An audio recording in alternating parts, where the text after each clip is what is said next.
All right, owners are together for the first time in New York City since December of 2019. The pandemic caused multiple rounds of meetings to be virtual. They are together, and it's not an ideal time for owners to be in a position where they can be hounded by reporters because of this whole Washington football team investigation and email scandal. There was a letter that was delivered by former employees of the Washington football team asking to have the result of the investigation made public. There's the 2-page letter. You can find it online. I would need a telescope at this point to see what any of it says. I'm sure we have something posted on it on PFT, and we'll analyze the issues as we have been doing for the past couple of weeks. But, the bottom line is, and I go back to July 1 when the NFL announced the results, not the results, but the punishment, not the findings, but the consequences of the 10-month investigation, when they shared no specifics about why they did what they did, the $10 million fine imposed on Daniel Snyder, the exile of Daniel Snyder, whether it was voluntary or not. He claims it's voluntary. Whether he needs commissioner approval to come back or not. Reportedly he does. He claims he doesn't. But my belief has always been, Shireen, that if they would tell us why they did what they did to Snyder, if we knew the facts and the allegations that supported the consequences that were meted out against him, I think it would be as untenable for him to continue as the owner as it was for John Gruden to continue as the coach of the Raiders. Once we know about it, there's no going back. Just like the Donald Sterling tape, when it became available, untenable for him to continue to own the LA Clippers, even though it was a private conversation. Once we know about it, it's over. I think they've been hiding this stuff in part because they know if it comes out, Snyder is done, and they're not necessarily protecting him as much as they're protecting each other from ever being in a similar situation. They don't want to create a precedent where they put this dirty laundry out there that forces one of the oligarchs to sell off his NFL team, plain and simple. No question. It's billionaires protecting billionaires, Mike, and they are going to have an owners-only meeting tomorrow morning to discuss this. Supposedly there won't be much said because they don't want it leaking out, but they do need to address everything about this. Who leaked the John Gruden stuff? Is there more out there? What's going to happen now Congress is involved? There's much to discuss on this, so I'll be interested to see if anything comes out of that owners-only meeting in the morning, if we're going to hear anything about what was said. I don't think Commissioner Goodell is going to speak until tomorrow after that, so he'll have to answer those questions, as well as questions, obviously, about Deshaun Watson's future, whether he'll be placed on the commissioner exempt list. And that's easy because all he's got to say is we've got no decision to make until there's a reason to consider it. That's been their position, and I expect him to articulate that tomorrow.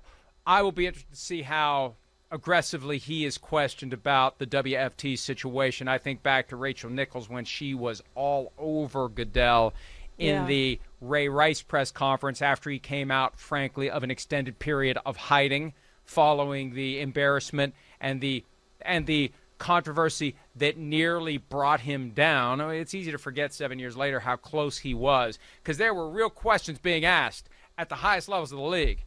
Why are we putting ourselves through this headache? We can find somebody else to do what this guy does. I mean, they were saying that. Hey, and that's what laid the foundation for Jerry Jones to make a run at him 3 years later. We could pay somebody else a hell of a lot less money to guide this cruise ship through clear, open water, which is how they view most of what they do. And it only gets awkward when the commissioner is expected to take the sword for something that the owners have done or that they want to do. So it is going to be interesting tomorrow. I don't expect much to be shared in the room, but I think they all understand. Bottom line is, if Snyder goes, if he ultimately is out because this information comes out, it creates a template that could be used against any of them at any time. And what it does, here's why it strikes fear in the hearts of the owners. They're vulnerable at that point to any allegations of any impropriety, whether it's actual, whether it's exaggerated, whether it's embellished, whether it's fabricated. Somebody starts claiming you did something, you're going to be more likely to write a check to make it go away because you don't want that person going public, filing a lawsuit, creating what eventually could reach, if there's others who join in, a critical mass that starts an investigation. Then you get audited by the league. Beth Wilkinson or someone like her shows up and investigates, and then all this stuff comes out, and the next thing you know, you got to sell your team, and you're standing there saying, what did I do? I didn't do anything wrong. Although they may not, sometimes they don't realize how wrong the things they say or do are. That's what they're trying to avoid. That's why they're protecting Dan Snyder, because they don't want to be in a similar situation. So the congressional side of it, I think, is fascinating because November 4 is the deadline that was set by the chairperson of the Committee on Oversight and Reform, and we'll see if they are willing to give up any of the information. Meanwhile, get ready to hear "We're here for football." That's what Woody Johnson said earlier. I have a feeling that is the T-shirt slogan that has been distributed by the league to make it easier for the owners to keep moving if reporters ask any questions about this. We're here for football. As if, Shireen, this isn't part and parcel of the business of football.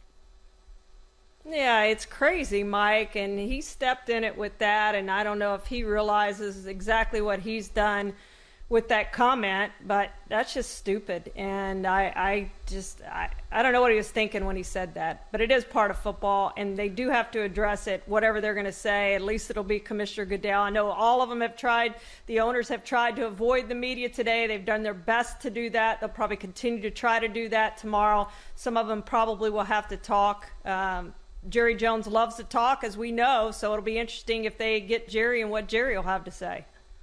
But we're here for football. We're here for football, and you can't force him to say anything more than that. But what we can do is point out that they're clearly reciting talking points that someone crafted so they don't have to talk about something that maybe they should be talking about, because they are the league.